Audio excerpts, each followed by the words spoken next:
Doris Day truly hated him more than anyone. Doris Day was born Doris Mary in Kappelhof on April 3, 1922, in Cincinnati, Ohio, and she grew up in a modest middle-class household during the Great Depression. From an early age, she displayed an infectious enthusiasm for performance, initially dreaming not of Hollywood or recording studios, but of becoming a professional dancer. Dance was her first great passion, and she trained diligently, showing enough promise that she and a partner even won local dance competitions. That dream, however, was abruptly and tragically altered when a serious automobile accident shattered her leg and effectively ended her hopes of a dancing career.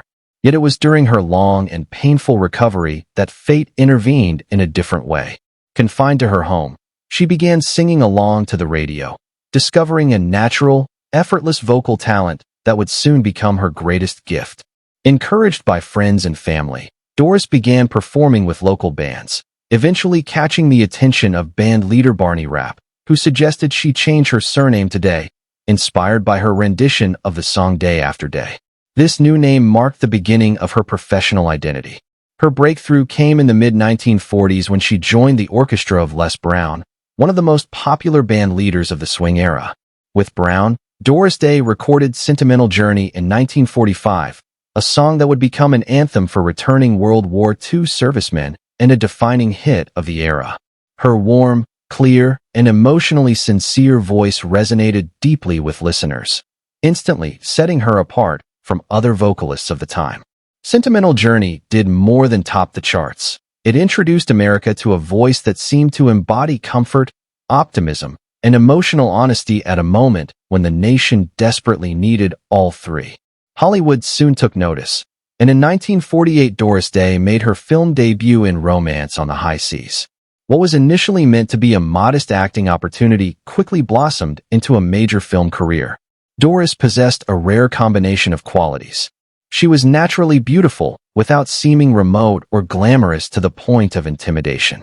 She radiated sincerity, and she had a comic timing that felt instinctive rather than studied. Audiences trusted her, rooted for her, and saw in her a reflection of themselves or of the best version of everyday American womanhood. Throughout the 1950s, she became one of the most bankable stars in Hollywood, headlining a wide range of films that showcased not only her singing, but also her dramatic and comedic abilities. Her dramatic talents reached a high point with Love Me or Leave Me in 1955, in which she portrayed singer Ruth Etting. The role shattered any lingering doubts about her range as an actress, revealing an intensity and emotional depth that surprised critics and audiences alike. Doris Day refused to be confined to a single-screen persona, even though Hollywood often tried to cast her as the eternally cheerful, wholesome girl next door. In The Man Who Knew Too Much in 1956, directed by Alfred Hitchcock, she delivered one of the most unforgettable moments of her career with the song "Que Sera, Sera, Whatever Will Be, Will Be." The song became her signature, winning an Academy Award and transcending the film itself to become a philosophical anthem about acceptance, fate, and hope, values that seemed to mirror Doris Day's own outlook on life. The late 1950s and early 1960s cemented her status as a romantic comedy icon, particularly through her immensely popular on-screen partnerships with Rock Hudson. Films such as Pillow Talk in 1959, Lover Come Back in 1961, and Send Me No Flowers in 1964 defined an era of sophisticated, playful Hollywood romance. Doris Day's comedic performances were marked by sharp intelligence and impeccable timing, and she brought a sense of independence and wit to her roles that subtly challenged the era's gender norms. Although her characters often adhered to the social expectations of the time, Doris infused them with self-respect, agency, and moral clarity, making her films both entertaining and culturally significant.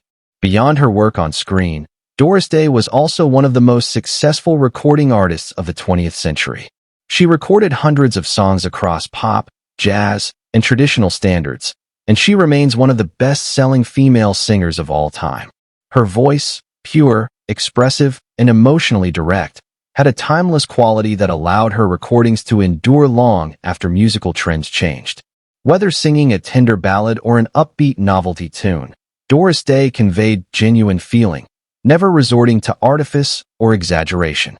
Doris Day's personal life, much like her extraordinary career, was marked by both deep devotion and profound heartbreak, reflected in a series of marriages that shaped her journey as a woman, a mother, and a Hollywood icon. Her first marriage came heartbreakingly early. In 1941, still very young and on the cusp of her rise to fame, Doris married Al Jordan, a talented trombonist.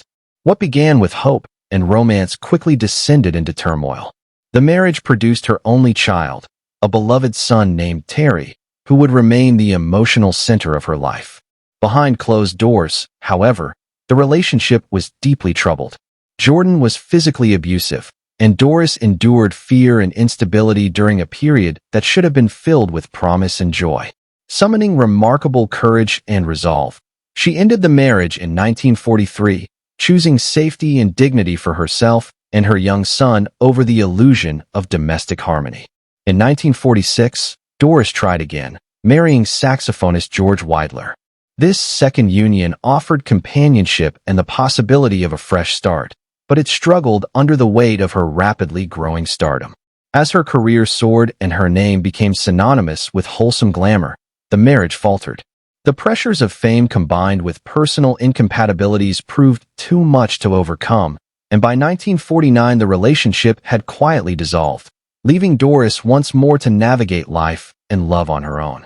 Her third marriage would become the most significant and the most complex of her life. In 1951, Doris married Martin Melcher, a man who not only became her husband, but also deeply intertwined himself with her professional world. Melcher formally adopted her son, embracing the role of father, and went on to produce many of Doris Day's most successful films, helping to shape her image as America's sweetheart. For 17 years they remained married, a period that coincided with the height of her fame and productivity. Yet beneath the surface of professional success lay a marriage later revealed to be fraught with control and financial mismanagement. Melcher's death in 1968 marked the end of the marriage and the beginning of a painful reckoning for Doris, as she discovered the extent to which her finances had been mishandled during their years together. Despite these disappointments, Doris Day never lost her belief in love. In 1976, she married once more, this time to restaurant owner Barry Comden. The relationship offered the promise of companionship away from the relentless glare of Hollywood, but it too proved unsustainable. By 1981, the marriage had unraveled, bringing her fourth and final union to a close. Across 4 marriages, Doris Day experienced love, loss, betrayal, endurance, and resilience.